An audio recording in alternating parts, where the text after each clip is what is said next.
My fellow Americans, tonight I'd like to talk with you about immigration.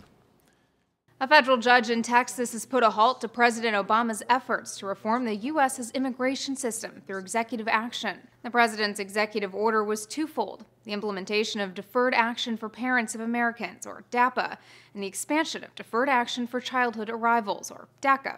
Both actions would protect millions of undocumented immigrants from deportation. But late Monday evening, U.S. District Judge Andrew S. Hannon of Brownsville, Texas, issued a temporary injunction against implementing DAPA or expanding DACA.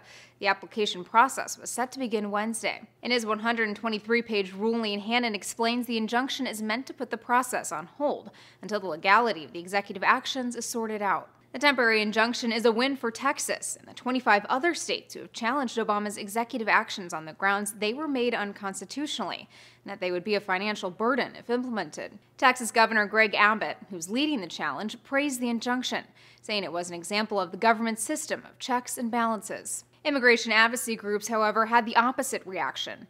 United We Dream released a statement stressing that the ruling is not permanent and called it just a bump in the road. Hannon's ruling may have implications on another matter as well: whether or not the Department of Homeland Security will receive funding. That's because Obama's executive actions on immigration have become a major sticking point on passing the DHS funding bill. House Speaker John Boehner has made it clear he's not willing to budge on removing provisions in the funding bill that would undo Obama's actions. Now, with an injunction in place, there may be a chance Boehner and other Republicans will yield some ground and allow the DHS funding bill to go through without the immigration riders by the February 27th deadline.